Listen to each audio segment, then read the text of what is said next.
दोस्तों, आप सभी का लॉ सीखो के दैनिक समाचार विश्लेषण में चलिए आज के आर्टिकल्स देख लेते हैं। आज का जो हमारा पहला आर्टिकल है ये भारत के रोजगार के संबंध में है। क्या अभी सिनेरियो है, क्या स्थिति है रोजगार की हमारे देश में। साथ ही साथ हम यहाँ पर कुछ आंकड़ों के बारे में भी चर्चा करेंगे और इस स्थिति को जानेंगे। उसके बाद में आज का जो हमारा दूसरा आर्टिकल है ये इकोनॉमिक सर्वे के बारे में है। हर वर्ष बजट के पहले इकोनॉमिक सर्वे आता है जिसमें हमारे देश की अर्थव्यवस्था की क्या स्थिति है उस बारे में बात की जाती है, बताया जाता है। तो इसी इकोनॉमिक सर्वे के बारे में आज हम बात करेंगे। तो चलिए मैं आगे बढ़ूँ उससे पहले मैं अपना परिचय करवाना चाहूँगा। मैं खुशवंत पवार। आप चाहें तो मुझसे ट्विटर और लिंक्डइन पर जुड़ सकते हैं, डिस्क्रिप्शन में आपको इसकी जानकारी मिल जाएगी। अब आते हैं आज के हमारे MCQ के ऊपर। वही है कि NSSO ये इसका फुल फॉर्म क्या होता है आपको बताना है। आपका ऑप्शन ए है national sample survey office, option B है national statistical survey office, option C है नेट सैंपल सर्वे ऑफिस से ऑप्शन डी इनमें से कोई भी नहीं। जो भी आपका उत्तर हो कमेंट बॉक्स में जरूर लिखिएगा। अब आते हैं डिस्क्रिप्टिव क्वेश्चन की ओर। वो ये है कि आपको बताना है कि भारत में रोजगार की स्थिति क्या है। इस स्थिति को बताने के लिए आप PLFS का डेटा का सहारा ले सकते हैं। तो आप आपका उत्तर 250 शब्दों में लिख सकते हैं। चलिए आर्टिकल की ओर आते हैं। तो इंडियन एम्प्लॉयमेंट सिनेरियो, भारत में रोजगार की क्या स्थिति है इस बारे में हम बात करेंगे। तो भारत में रोजगार की स्थिति समय समय पर अलग अलग आंकड़ों के द्वारा नापी गई है। पहले NSSO के द्वारा कही जाती थी और अब PLFS का जो डेटा होता है इसका महत्व ज़्यादा बढ़ गया है। तो इन्हीं आंकड़ों पर आज हम यहाँ पर चर्चा करेंगे। तो दो मेजर सोर्स जो है हमें वर्कफोर्स एम्प्लॉयमेंट के जो देखने को मिलते हैं, वो जो पहला सोर्स है ये हमें हमारी सेंसस जनगणना जो हर 10 वर्ष में होती है, हर दशक में एक बार होती है, उससे मिलती है। और दूसरा समय समय पर NSSO national sample survey office के द्वारा जो आंकड़े जुटाए जाते हैं उनके माध्यम से भी हम हमारे देश में वर्कफोर्स और एम्प्लॉयमेंट के बारे में जानकारी ले सकते हैं। हाल ही में NSSO सर्वे जो है इसको रिप्लेस किया गया है पीरियोडिक लेबर फोर्स सर्वे से, जो कि एक डिफरेंट सैम्पलिंग नेटवर्क पे काम करता है। NSSO और PLFS का जो डेटा है इसे राइटर ने बताया कि इसे हम कंपेरेबल नहीं कर सकते हैं। हाँ, NSSO का जो डेटा है ये एक अपने आप में रेफरेंस पॉइंट हो सकता है। तो PLFS के डेटा की बात करते हैं। PLFS का अगर डेटा देखें तो 2017-18 से 2019-20 के ये जो काल है इसमें वर्क टू पॉपुलेशन रेशियो जो है ये 34.7 से बढ़कर 38.2 हो गया। उसके अलावा यहाँ पे हमें ये देखने को मिलता है कि ये जो एक रिवर्सल देखने को मिल रहा है हमें वर्कर टू पॉपुलेशन रेशियो में, जो कि 2004-05 में पिछली बार देखने को मिला था।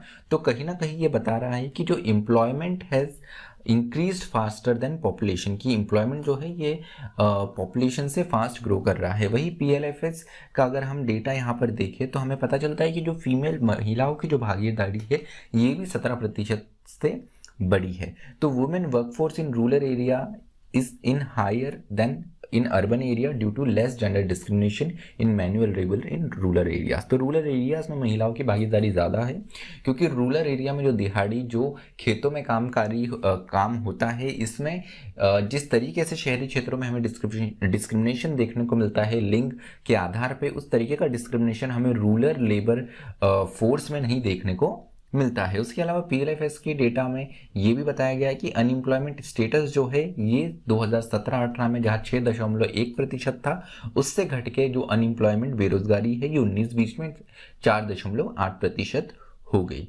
उसके अलावा ये भी बताया गया है कि डिस्पाइट अनएम्प्लॉयड जो पीपल हैं इनकी संख्या बढ़ी है। इसके पीछे कारण ये है कि हमारे देश में युवा जनसंख्या बहुत ज़्यादा है जिन्हें नौकरियों की बहुत ज़्यादा तलाश है, तो उस कारण ये आंकड़ा बढ़ रहा है। उसके अलावा PLFS डेटा ये भी बताता है कि no increase in industry intake has been notice.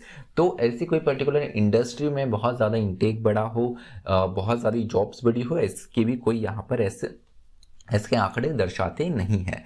उसके अलावा 2019-20 और 17-18 की बात करें तो यहाँ पे जो 56.4 मिलियन जॉब्स इस बीच क्रिएट हुई है, इनमें जो सबसे मेजॉरिटी ऑफ जॉब्स क्रिएट हुई है ये एग्रीकल्चर और अलाइड सेक्टर में हुई है जो कि 57.4% है। वही सर्विसेज में 28.5 और इंडस्ट्री में 14.5 ये आंकड़े बताते हैं कि ये जो जॉब का डिवीजन है तीनों सेक्टर में इस प्रकार से है।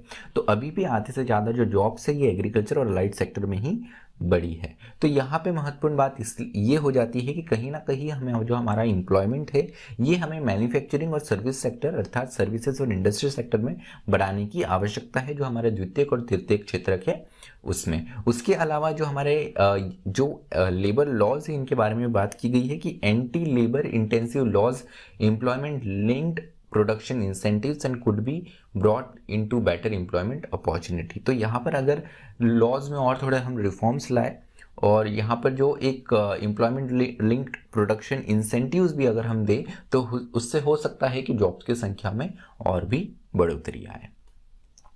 चलिए दूसरे आर्टिकल की ओर आते हैं जो कि सर्वे इकोनॉमिक सर्वे के बारे में बात कर रहा है। द इकोनॉमिक सर्वे 2021-22 कल प्रस्तुत हुआ, आज बजट भी आया, तो हम बजट के बारे में भी कल बात करेंगे अगर कुछ वैसा इंटरेस्टिंग आर्टिकल आता है चर्चा करने लायक।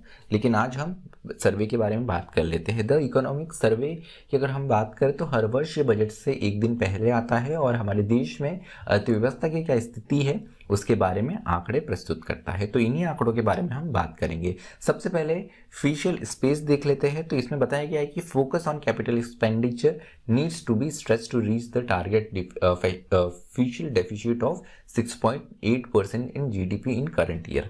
तो यहाँ पर जो फिशियल डेफिसिट है इसको यहाँ पर टारगेट रखा गया है 6.8%। तो इसके लिए कैपिटल एक्सपेंडिचर पर फोकस करना और स्ट्रेस करना और ज़रूरी है कि हम ये फिशियल डेफिसिट का आंकड़ा टच कर पाए। उसके अलावा दूसरी बात ये बताई गई है कि the survey also states the banking sector has improved significantly with less NPA and more capitalisation. तो बैंकों की हालत जिसमें नॉन परफॉर्मिंग असेट्स जो थे वो काफ़ी बढ़ रहे थे तो यहाँ से एक अच्छी खबर है कि एनपीए जो है वो कम हुए हैं और बैंकों में पैसा ज़्यादा आया है, इनका कैपिटलाइजेशन अब ठीक तरीके से हो रहा है। तो दूसरी जो बात है ये वैक्सीन इकोनॉमी के बारे में है। वैक्सीनेशन के चलते हुए हमें इकोनॉमिक डिसरप्शंस जो है वो नहीं देखने को मिल रहे। थर्ड वेव कोविड की ये मान चुकी है, अभी जो केसेस बढ़ रहे थे कि ये थर्ड वेव ही थी कोविड की, लेकिन हमारे देश में वैक्सीनेशन हो चुका है। कल ही खबर आई कि हमारे देश की 75% जो पॉपुलेशन है उनका डबल वैक्सीनेशन हो गया है। जो एलिजिबल पॉपुलेशन है 75% उनका दोनों उसका वैक्सीनेशन हो चुका है। तो यहाँ से कहीं ना कहीं जो इकोनॉमिक डिस्ट्रप्शन आ सकता था इस थर्ड वेव से भी वो नहीं हमें देखने को मिला है। वही इन्फ्लेशन की बात करें तो यहाँ पर जो कंज्यूमर प्राइस इंडेक्स इन्फ्लेशन है ये अपने एक टॉलरेबल मार्क पर है 5.2 पे।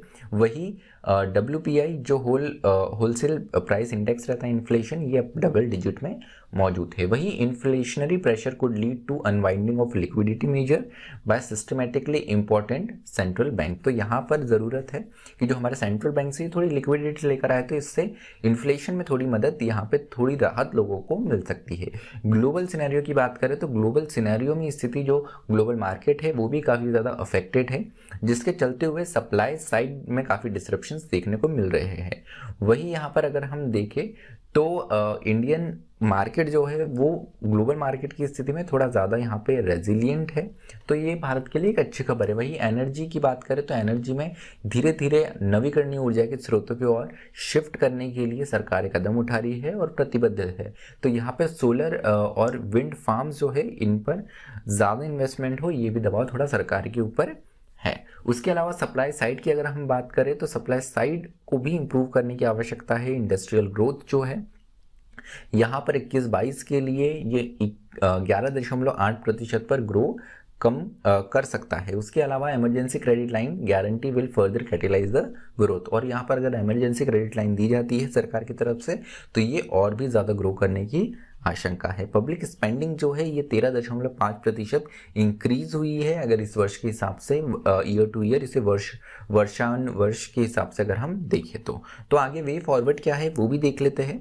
तो वे फॉरवर्ड में बताया गया है कि based on macro economic stability India is well suited for challenge in 2022-23। तो 2022-23 के लिए भारत तैयार है कि वो अपनी एक मैक्रो इकोनॉमिक स्टेबिलिटी होने के कारण आराम से एक कंफर्टेबल पोजीशन में है। उसके अलावा पॉलिसीज़ में कुछ और बदलाव लाने की ज़रूरत है जो कि हमारी इकोनॉमी को एक फेवरेबल ग्राउंड है। उसके अलावा रियल टाइम डेटा भी कलेक्ट करने की बात की गई है कि डेटा को लेकर कलेक्ट करके उसको यहाँ पर एनालाइज किया जाए, सिंथेसाइज किया जाए, जिसके अनुसार हम अपने अलग अलग प्रोग्राम्स, पॉलिसी बना पाए और सरकार उस हिसाब से ही काम करे। तो यहाँ पर एक कहीं ना कहीं एक साइंटिफिक अप्रोच लेकर सरकार को कदम उठाने की आवश्यकता है जो कि डेटा बैक्ड हो। तो चलिए आज का जो हमारा विश्लेषण है वो यही समाप्त होता है। मुझे सुनने के लिए आप सभी का धन्यवाद। Thank you. Stay tuned to law सीखो।